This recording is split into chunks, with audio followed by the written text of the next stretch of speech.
In the last 72 hours, Ukraine has achieved the impossible, crippling Russia's Black Sea fleet using small, agile naval drones. This isn't just a tactical win. It's a revolution in naval warfare that's forcing every navy in the world to rethink their strategies.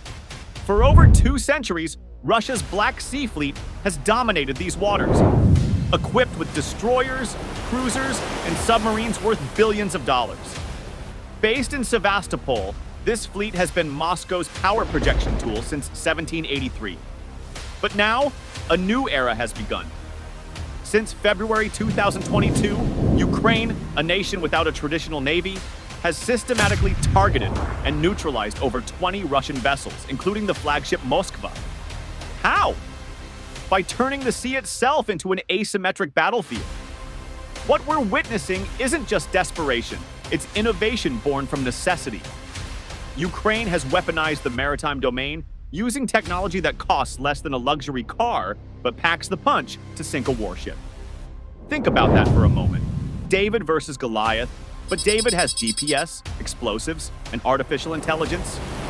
Let's break down what makes these naval drones so devastatingly effective. Ukraine's Sea Baby and Magura 5.5 drones are essentially jet skis turned into guided missiles. They're small, about the size of a speedboat, making them nearly invisible to radar until it's too late. Here's the game changer. A single drone costs roughly $250,000. A Russian Raptor-class patrol boat, $25 million. A frigate, $500 million. The math is brutal. Ukraine can build 2,000 drones for the price of one Russian warship. But it's not just about cost. These drones feature Starlink satellite communication for real-time control, thermal and night vision cameras, semi-autonomous navigation using AI, low radar cross-section due to composite materials, multiple redundant guidance systems. They're painted black, operate at water level where radar struggles, and can swarm targets from multiple directions. Some variants even carry R-73 air-to-air missiles. Yes, you heard that right, boat-mounted fighter jet weapons. The genius is in the simplicity.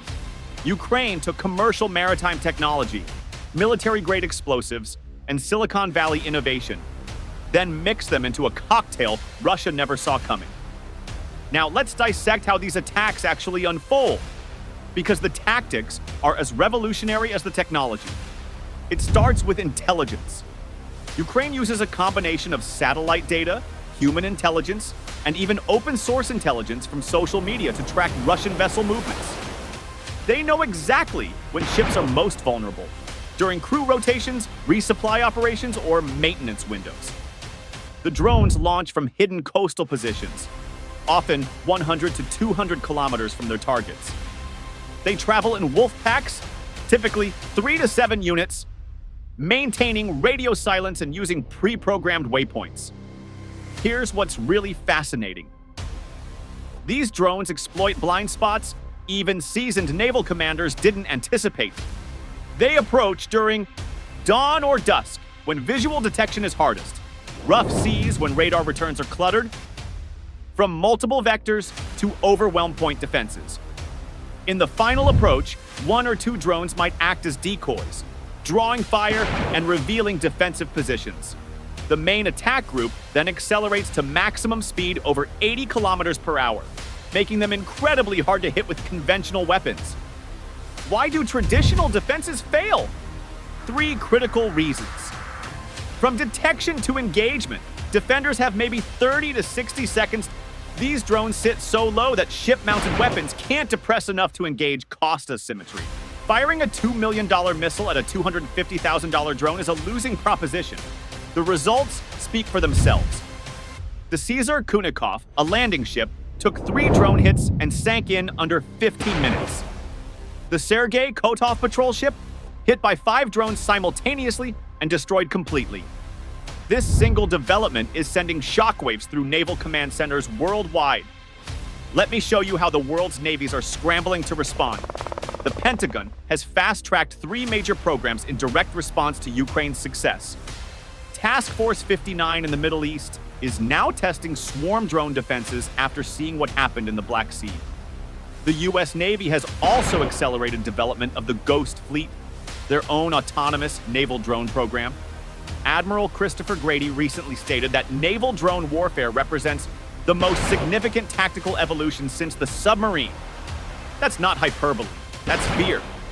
NATO has completely revised Baltic Sea defense strategies.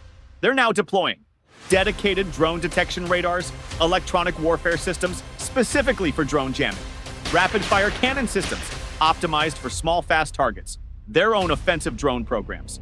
But here's where it gets really interesting. China has been the quietest but most active observer. Intelligence suggests they've purchased captured Ukrainian drones through third parties, initiated a crash program for drone swarm technology, started retrofitting their fleet with anti-drone systems. Why? Because China realizes their naval advantage in the Taiwan Strait just evaporated. If Ukraine can neutralize Russian warships with drones, what could Taiwan do to a Chinese invasion fleet? We're now seeing Turkey's ULAC armed drone boats, Israel's Seagull autonomous vessels, Iran's explosive-laden speedboats getting AI upgrades. Even non-state actors acquiring this technology, defense contractors specializing in naval drones have seen stock prices triple. Anduril, Shield AI, and Maritime robotics are now valued in the billions. The message is clear. The future of naval warfare will be unmanned, networked, and lethal. So what does this mean for the future of naval warfare? Are we witnessing the end of traditional fleets? The death of the capital ship? Not quite, but the role is changing. Aircraft carriers and destroyers won't disappear, but they'll need to adapt or die. We're likely to see carriers operating from greater distances, destroyers becoming drone motherships, submarines gaining even more importance as drone-resistant platforms. The new naval doctrine, future naval battles will likely follow this pattern: autonomous reconnaissance drones mapping enemy positions, electronic warfare drones disrupting communications, swarm attacks by explosive drones, traditional forces mopping up survivors. The AI factor. Here's what keeps admirals awake at night: fully autonomous naval drones with AI decision-making. No human in the loop. Imagine a swarm that can identify targets independently, coordinate attacks without communication, adapt tactics in real time, self-destructive captured. We're maybe 5 years away from this reality. The economic equation. The math is inescapable. Why build a $13 billion aircraft carrier when $13 billion in drones gives you 50,000 units? The country that figures out this equation first will dominate the seas. Okay, here's what I want to know from you. And this is a genuine question that military strategists are debating right now. What do you think? Are traditional warships doomed, or will navies adapt and evolve? More specifically, should the U.S. Navy cancel new destroyer programs and go all in on drones? Can any defense system truly stop a swarm of 100-plus naval drones? Which nation do you think will dominate this new era of warfare? Drop your thoughts in the comments below. I read every single one, and the best insights often come from this community. If you want more real-time breakdowns of naval warfare and military technology, hit subscribe and ring the bell. We're tracking every major development as it happens. Until next time, this is eNavy Signal, keeping you ahead of the curve on military innovation. Stay informed, stay ready.